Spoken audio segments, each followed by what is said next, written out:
Hello दोस्तों, स्वागत है आपका अपने YouTube चैनल हिंदी नैतिक कहानियाँ में। दोस्तों, आज मैं आपके लिए एक और नई कहानी लेकर आया हूँ जिसका नाम है ऊँट और गीदड़। चलिए दोस्तों, शुरू करते हैं। बहुत पुरानी बात है, एक जंगल में दो पक्के दोस्त रहते थे। एक था गीदड़ और दूसरा था ऊँट। गीदड़ काफ़ी चालाक था और ऊँट सीधा सा।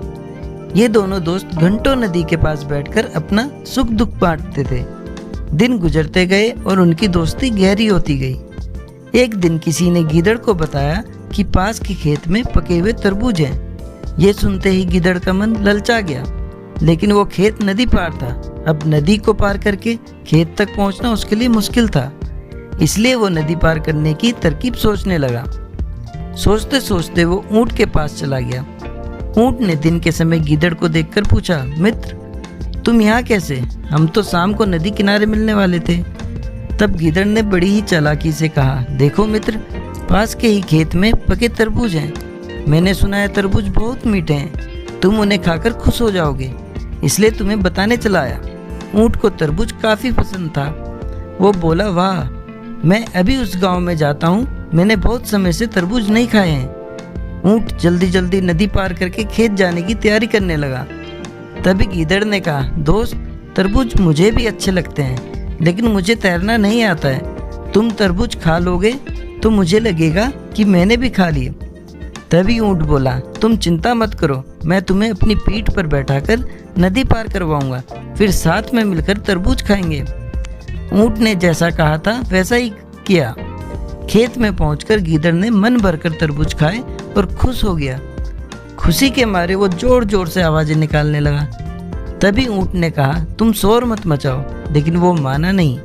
गीदड़ की आवाज़ सुनकर किसान डंडा लेकर खेत के पास आ गए। गीदड़ चालाक था, इसलिए जल्दी से पेड़ों के पीछे छुप गया। ऊँट का शरीर बड़ा था, इसलिए वो छुप नहीं पाया। किसानों ने गुस्से के मारे उसे बहुत मारा। किसी तरह अपनी जान बचाते हुए ऊँट खेत के बाहर निकला। तभी पेड़ के पीछे छुपा गीदड़ बाहर आ गया। गीदड़ को देखकर ऊँट ने गुस्से में पूछा, तुम क्यों इस तरह चिल्ला रहे थे? गीदड़ ने कहा कि मुझे खाने के बाद चिल्लाने की आदत है, तभी मेरा खाना पचता है। इस जवाब को सुनकर ऊँट को और गुस्सा आ गया।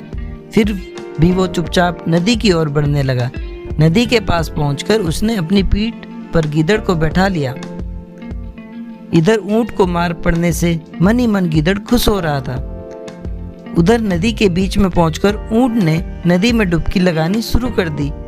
गीदड़ डर गया और बोलने लगा, ये क्या कर रहे हो?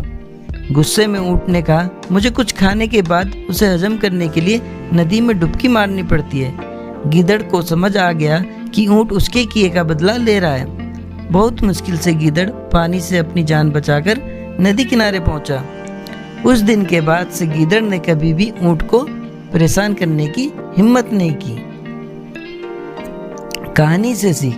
दोस्तों, ऊँट और गीदड़ की कहानी से ये सीख मिलती है कि चालाकी नहीं करनी चाहिए। अपनी करनी खुद पर भारी पड़ जाती है। जो जैसा करता है उसे वैसा ही भरना होता है।